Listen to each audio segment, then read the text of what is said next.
Buongiorno e benvenuti a Cosa c'è di nuovo, le notizie di oggi, giovedì 25 luglio.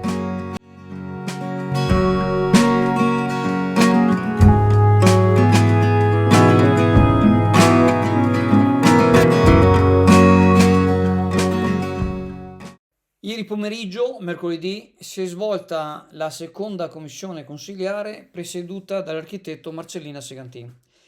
Il tema centrale dell'incontro era la variazione nel piano triennale delle opere pubbliche con un focus particolare sull'adeguamento dello stadio Aldo Dino Ballerini alle norme della Serie C. Durante la riunione il sindaco Mauro Armelao ha illustrato i vari interventi necessari per consentire alla squadra unioclodense di giocare in casa. Attualmente la squadra sarà costretta a disputare le partite a Legnago. Gli adeguamenti principali includono il potenziamento dell'illuminazione dello stadio da 200 lume a 800, la copertura della tribuna centrale, l'ampliamento della tribuna nord da 200 a 500 posti, con posti garantiti per i disabili, la copertura della tribuna est e l'installazione dei seggiolini, l'aumento dei posti per le squadre in campo, già parzialmente adeguati l'anno scorso con un aumento di 3 posti a sedere, la creazione della sala stampa con 30 posti, la sala doping, l'adeguamento degli spogliatoi anche per femminili, considerando che attualmente non ci sono solo uomini durante la presenza dei direttori di gara, la realizzazione di una stanza interforze con impianto di videosorveglianza interna e esterna. L'architetto Marco Pretin, sostituto del funzionario ingegnere Stefano Penzo, assente per ferie, ha spiegato che sono già in corso le opere propedeutiche, in particolare i lavori minimi essenziali per i collegamenti Enel. Pretin si è mostrato fiducioso sul fatto che l'Unione giocherà solo poche partite fuori casa. Il consigliere Lucio Tiozzo ha espresso rammarico per il ritardo con cui sono iniziate queste procedure, perché a dire del consigliere avrebbero già potuto essere avviate già a gennaio di quest'anno. Ha chiesto maggiore chiarezza anche sulle tempistiche della realizzazione degli interventi. Il consigliere Marco Veronese ha posto l'accento sull'importanza dei parcheggi, evidenziando che attualmente quelli disponibili sono insufficienti per ospitare il pubblico delle partite di Serie C. La consigliera Alessandra Penzo di Obiettivo Chioggia ha chiesto informazioni dettagliate sullo stato dei lavori, enfatizzando la necessità di una formazione dettagliata per i commissari, per un'informazione dettagliata per i commissari riguardo alle procedure negoziali del codice degli appalti e alle tempistiche. Su questo punto il geometra Pretin ha fornito ampie delucidazioni. In sintesi, la commissione è stata convocata per spiegare nei dettagli la variazione di bilancio necessaria per l'adeguamento dello stadio alla Serie C, con tutti i vari passaggi e provvedimenti che dovranno essere eseguiti. Tutti gli interventi della commissione sono stati registrati e sono disponibili nel link in descrizione e nella playlist. Qui nel nostro sportello offriamo servizi di luce e gas, telefonina fissa e mobile per condomini, aziende e attività commerciali.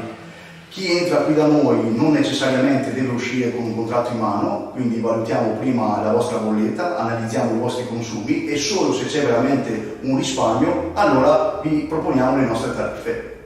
Da F Energia ci trovate tutti i giorni, dal lunedì al venerdì 8:30 12:30, 14:30 18:30, in Viale Mediterraneo 135 a Sottomarina e il sabato anche su appuntamento. Nuova ordinanza riguardante le aperture del ponte girevole a Chioggia sul canale San Domenico. Non più 2 aperture, una alle 7 e una alle 14, ma un'unica apertura alle 9 di mattina, in modo da evitare che gli ingranaggi surriscaldati dalle temperature torride finiscano col bloccarsi con il ponte in movimento, come accaduto ultimamente, con tutte le conseguenze dovute a traffico bloccato per un tempo prolungato. Il ponte girevole si aprirà alle 9, quindi, in modo da permettere che le barche che devono dirigersi al cantiere possano farlo. Tale modifica all'orario di apertura del ponte sarà attiva fino al 31 agosto. Consigliamo a chi deve andare a Sottomarina e si muove verso le 9 di mattina di evitare di farlo passando per Chioggia.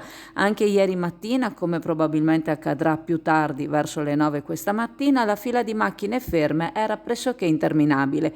In tanti non sanno o dimenticano questa modifica all'orario di apertura del ponte, trovandosi bloccati quando avrebbero potuto evitarlo, anche solo mettendosi in auto quei 10 minuti prima o quei 10 minuti dopo.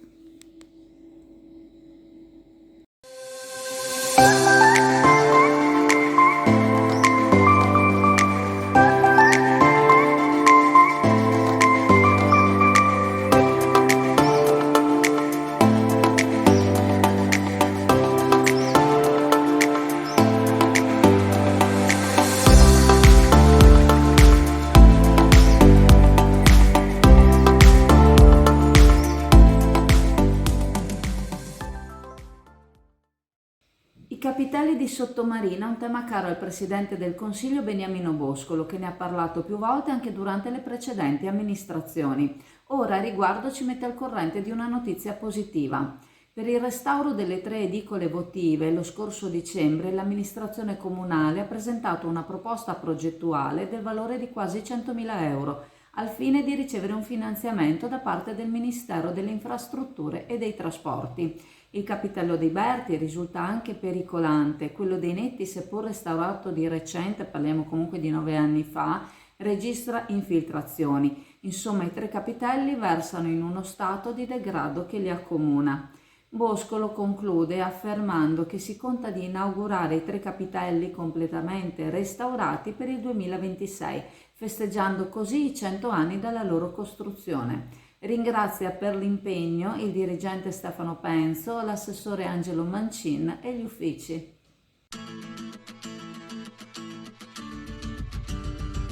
Aragoste, astici, granseole, granchi porri e tanto altro trovi alla CAM, per il gran gourmet, per il ristorante e per la cucina casalinga. La pescheria CAM propone pescato fresco tutti i giorni e specialità che altrove non trovi. Ottimi prodotti, ottimo servizio e la comodità del parcheggio a un passo. CAM da oltre 50 anni all'Isola Saloni a Chioggia.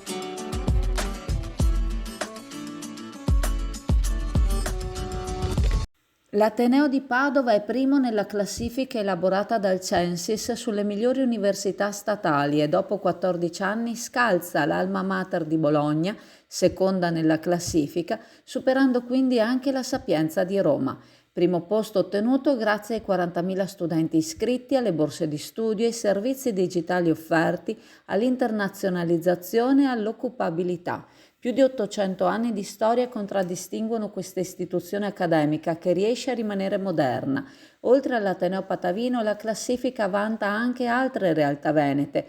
L'Università di Verona, che raggiunge l'11° posto nella classifica degli Atenei Medi, che contano tra i 20.000 e i 40.000 iscritti, e Ca' Foscari di Venezia, al 6° posto tra gli Atenei piccoli, con un numero di iscritti tra i 10 e i 20.000. Risultati per cui il Presidente della Regione Veneto Zaia ringrazia i rettori, i docenti e tutti coloro che lavorano negli ambienti accademici veneti. Orgoglioso l'assessore regionale allo sviluppo economico Marcato, anche perché Padova è la sua città. I suoi complimenti sono per la rettrice Daniela Mappelli e sottolinea in particolare per l'eccellenza della ricerca e l'innovazione che ha reso l'Ateneo Patavino fondamentale partner in numerosi progetti di ricerca con il coinvolgimento delle imprese. Un fiore all'occhiello sul quale la Regione Veneto, attraverso il suo assessorato, ha puntato molto e sul quale intende continuare ad investire per garantire il susseguirsi virtuoso di primati in campo accademico.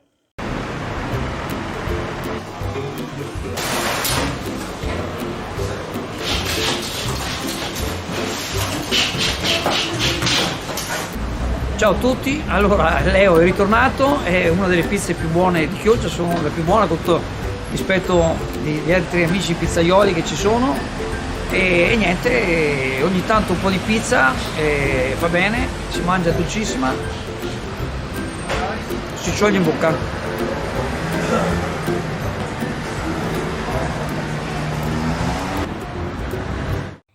L'assessore regionale allo sport Cristiano Corazzari ha presentato i Festival per lo Sport Veneto 2024, un'iniziativa promossa dalla Regione del Veneto in collaborazione con il CONI.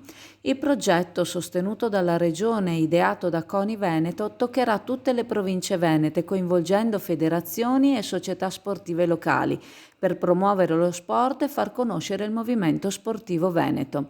Questa iniziativa, organizzata nell'anno in cui il Veneto è stato nominato Regione Europea dello Sport, si terrà a settembre con eventi in diverse località. Gli appuntamenti inizieranno il 7 settembre a Oderzo, proseguiranno l'8 a Vicenza, il 15 a Mestre e Bardolino, il 21 a Venezia e Feltre e il 22 a Rovigo. Si concluderanno il 29 settembre a Padova. Il calendario, comunque ancora in fase di definizione, potrebbe subire modifiche. Durante gli eventi saranno presenti testimonial sportivi veneti e saranno organizzate esibizioni, prove pratiche di sport e incontri su temi come l'importanza dello sport, la salute, l'integrazione sociale e il coinvolgimento delle categorie svantaggiate. Corazzari ha sottolineato il valore educativo e aggregativo dello sport, considerato fondamentale per la crescita culturale e sociale della comunità, soprattutto in vista delle Olimpiadi invernali Milano-Cortina 2026. Un'iniziativa fortemente voluta dal CONI e dalla Regione del Veneto, che toccherà tutte le nostre province e grazie anche alla collaborazione dei comuni, degli enti locali e delle delegazioni del CONI provinciali ci permetterà di parlare di sport, di questo meraviglioso movimento sportivo veneto a 360 gradi in un anno così importante come quello in cui il Veneto è Regione Europea dello Sport. Riconosciamo il grande valore educativo, formativo, di crescita culturale dello sport e riconosciamo nello sport un momento di grande aggregazione di tutta la nostra comunità. Celebriamo lo sport insieme ai nostri migliori campioni e siamo certi che anche in attesa di appuntamenti straordinari come le Olimpiadi di Milano-Cortina 2026, questo sia il modo migliore per prepararsi e per raccontare l'importanza dello sport per tutta la nostra comunità.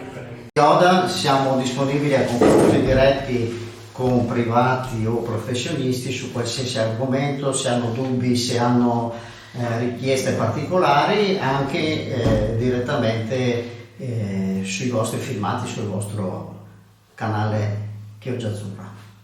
Ricordandovi che la farmacia di turno oggi, giovedì 25 luglio, è la farmacia alla Navicella in Viale Mediterraneo Sottomarina. Vi saluto e vi ringrazio. Se volete ci vediamo in negozio alla Cartoleria Pegaso a Borgo San Giovanni, dove continuiamo a prendere le prenotazioni per i testi di tutti gli ordini di scuole. Vi ricordo inoltre il sito chioggiaazzurra.it, i canali Telegram e WhatsApp Azzurra Network News. Vi ricordo l'app Chioggia Azzurra e il canale YouTube Chioggia Azzurra. Ciao a tutti!